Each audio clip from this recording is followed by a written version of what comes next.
بسم اللہ الرحمن الرحیم نحمدہ ونصلی علی رسولہ الکریم۔ محرم الحرام کا مہینہ ہے اور عاشورہ کا دن آنے والا ہے۔ محرم کے حوالے سے کیا شریعت کی تعلیمات ہیں اور اس کے اگینسٹ ہم کیا کچھ کر رہے ہیں، اس پر میں کچھ دیر آپ کی خدمت میں کچھ باتیں عرض کروں گا۔ رسول اللہ صلی اللہ علیہ وسلم نے ارشاد فرمایا کہ رمضان کے بعد سب سے زیادہ فضیلت والے روزے محرم کے ہیں، او کما قال صلی اللہ علیہ وسلم۔ صحیح حدیث ہے کہ آپ صلی اللہ علیہ وسلم نے رمضان کے بعد محرم کے روزوں کو سب سے زیادہ فضیلت والے روزے قرار دیا، اور خاص طور پر عاشورہ کے روزے کے بارے میں آپ صلی اللہ علیہ وسلم نے فرمایا کہ پچھلے ایک سال کے گناہوں کو معاف کر دیتا ہے۔ اور آپ صلی اللہ علیہ وسلم نے فرمایا کہ یہود چونکہ ایک روزہ عاشورہ کا رکھا کرتے تھے تو تم یہودیوں کی مخالفت میں 2 روزے رکھو، تو اس لیے افضل یہ ہے کہ 9 یا 10 یا 11 کا روزہ رکھا جائے۔ لیکن علماء کہتے ہیں چونکہ آج مشابہت ختم ہو گئی ہے تو اس لیے اگر کوئی صرف عاشورہ ہی کا روزہ رکھنا چاہے تو بھی گنجائش ہے۔ عاشورہ کے روزے کی فضیلت جموں کشمیر سے پوچھا محمد اقبال نے، وہ میں نے آپ کے سامنے بیان کر دی۔ نبی صلی اللہ علیہ وسلم نے فرمایا 1 سال کے گناہوں کا کفارہ ہے۔ اچھا، یہ بھی اسی میں پوچھتے ہیں کہ لوگ کہ 2 دن کے روزے ضروری ہیں یا 1 دن کا بھی روزہ رکھ سکتے ہیں؟ تو بعض علماء کی رائے یہ کہ اس زمانے میں 1 روزہ بھی جائز ہے، کیونکہ نبی صلی اللہ علیہ وسلم نے یہودیوں کی مشابہت کی وجہ سے حکم دیا تھا کہ 2 ملاؤ۔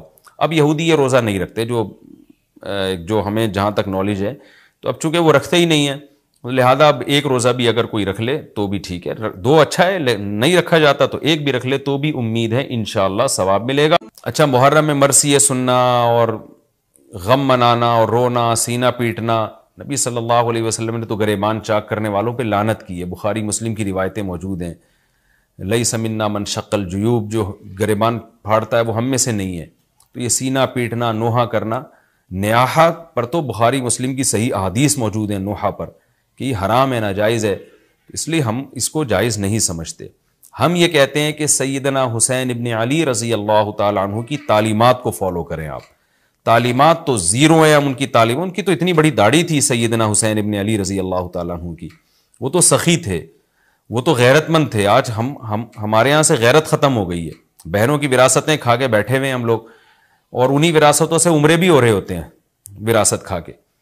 تو گھر میں گھر والوں کو ٹائم نہیں دیتے، غربا مساکین کا خیال نہیں ہے، نماز تکبیر اولیٰ کی پابندی نہیں ہے، ان چیزوں کو فوکس کریں۔ حضرت حسین رضی اللہ تعالیٰ عنہ نے تو کربلا کے میدان میں بھی نماز نہیں چھوڑی، اور آج خواتین شاپنگ کرتی ہیں، نمازیں چھوڑ دیتی ہیں، کسی شادی میں جانا ہے بس میں بیٹھے ہوئے نمازیں چھوڑ دیتے ہیں۔ تو اللہ کا واسطہ تعلیمات کو فالو کریں اہل بیت کی، تعلیمات کو فالو کیے بغیر ہمیں کچھ بھی حاصل نہیں ہوگا۔ تو وہ کسی شاعر نے بڑی پیاری بات کہی ہے نا، شرط ایماں مصطفیٰ سے والہانہ پیار ہے، پیار لیکن پیروی ہے، پیروی دشوار ہے۔ مصطفیٰ صلی اللہ علیہ وسلم سے ایمان کی شرط ہے کہ آپ کو نبی سے بے پناہ محبت ہو، لیکن محبت کی دلیل کیا ہے کہ آپ فالو کتنا کرتے ہیں۔ تو اہل بیت سے محبت یہ ایمان کا حصہ ہے ہمارے، اس محبت کے بغیر آپ جنت میں نہیں جا سکتے۔ لیکن آپ میں محبت ہے یا نہیں ہے، یہ کالے کپڑوں سے یا سینہ پیٹنے سے پتہ نہیں چلے گا، اس کا پتہ اس سے چلے گا کہ آپ ان کو فالو کتنا کرتے ہیں۔ محرم میں حلیم بھی بناتے ہیں لوگ، تو بے اصل چیز ہے، بدعت ہے، کوئی ثواب سمجھ کے کریں گے بدعت ہے۔ بعض لوگ کہتے ہیں ہم ثواب سمجھ کے نہیں کر رہے، ویسے ہی سب بنا رہے ہیں تو ہم بھی بنا رہے ہیں، تو بدعت کی تائید تو ہو رہی ہے نا۔ آپ پورا سال پڑا ہے حلیم کھانے کے لیے، آپ کو کیا مصیبت ہے کہ آپ محرم ہی میں دیگ پکائیں؟ پورے سال کیوں نہیں پکا رہے تھے آپ؟ تو جب ایک رسم معاشرے میں غلط رسم پھیل جاتی ہے تو اس کا بائیکاٹ کرنا چاہیے۔ تو آپ نہ بنائیں، کسی اور مہینے میں بنا لیں آپ۔ تو پوری رات دیگیں چل رہی ہوتی ہیں، مذہب کے نام پہ تو یہ کام نہ کیا جائے نا۔ اور جو لوگ کہتے ہیں مذہب کے نام پہ نہیں کر رہے، ہم تو ویسے ہی انٹرٹینمنٹ کر رہے ہیں، تو یار کسی اور دن کر لو بھائی، تم پورا سال پڑا ہوا ہے نا، ہم نے کب کہا ہے کہ آپ دیگیں نہ پکائیں؟ آپ پکائیں، پوری رات گھوٹے لگائیں اس میں، کسی اور دن کر لیں آپ۔ تو اس لیے اسلام کو بچائیں خرافات سے، اسلام کو ہمارے ذمے ہے کہ ہم اسلام کو اسلام وہی ہے جو نبی لے کر آئے۔ الیوم اکملت لکم دینکم واتممت علیکم نعمتی ورضیت لکم الاسلام دینا۔